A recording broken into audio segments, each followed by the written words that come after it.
আসসালামু আলাইকুম সম্মানিত দর্শক, সবার প্রতি রইল সালাম। আশা করি সবাই ভালো আছেন, আমিও ভালো আছি। ইতিমধ্যে যেই আপনাদের সামনে যে খবর প্রচার করার জন্য এসেছি, আপনারা সবাই জেনেছেন বাংলাদেশের প্রধান উপদেষ্টা ডক্টর মোহাম্মদ ইউনূস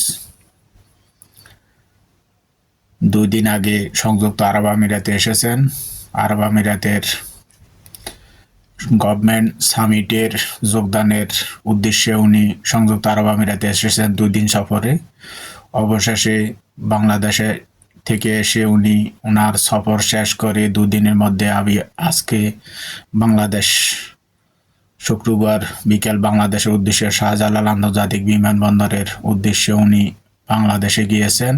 অবশেষে বিমান সুন্দরভাবে অবতরণ করেছেন। ইতিমধ্যে ওনার সংযুক্ত আরব আমিরাত সফরে ওনার কি কথা ছিল, কি বার্তা ছিল, দেশের জন্য উনি কি চেয়েছেন এবং কিছু কি পাওয়ার জন্য ওনাদের কাছে আবেদন করেছেন, ওনার ফেস উইং সেই বার্তাগুলো অবশ্যই দেশের খবর আর সাংবাদিকের মাধ্যমে, পত্রিকার মাধ্যমে উনি জানিয়েছেন এবং পত্রিকার নিউজ থেকে আমি আপনাদেরকে সেই খবরটি জানিয়েছি।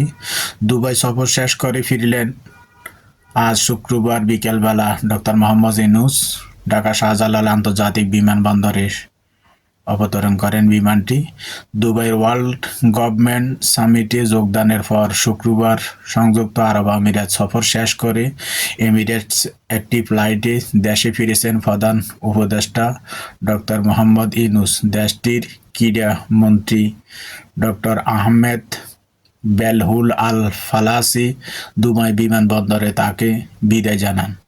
ডক্টর মোহাম্মদ ইউনূসকে 2 দিনের সফর শেষ করে ওনাকে দুবাইয়ের ক্রীড়ামন্ত্রী ওনাকে শেষ বিদায় জানান।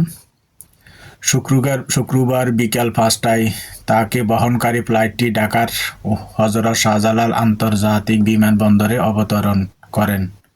বিষয়টি নিশ্চিত করেছেন প্রধান উপদেষ্টার ফেস উইং। এই সফরে ওয়ার্ল্ড গভর্নমেন্ট সামিটের যোগদানের ফাঁকে সংযুক্ত আরব আমিরাতের বেশ কয়েকজন মন্ত্রীর সঙ্গে দেখা করেন প্রধান উপদেষ্টা ডক্টর মোহাম্মদ ইউনূস। বৈঠকে বাংলাদেশি নাগরিকদের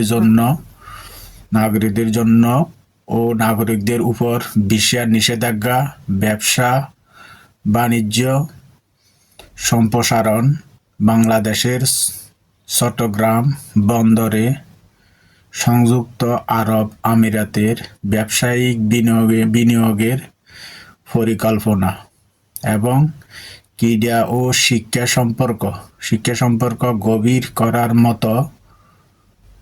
করার মতো পারস্পরিক স্বার্থ সংশ্লিষ্ট বিষয়গুলো নিয়ে আলোচনা করেন ডক্টর মোহাম্মদ ইউনূস এবং বাংলাদেশিদের উপর যে ভিসা নিষেধাজ্ঞা আছে ভিসা খুলে দেওয়ার জন্য, এবং আমাদের 10 লক্ষ বাংলাদেশি এখানে কর্মরত আছে জেনে উনি আরব আমিরাতকে ধন্যবাদ জানিয়েছেন এবং আরও যেন নতুন করে বাংলাদেশের শ্রমবাজার খুলে যেন বাংলাদেশিরা এসে এখানে কর্মসংস্থানে যোগ দিতে পারেন সেই জন্য উনি আবেদন করেছেন।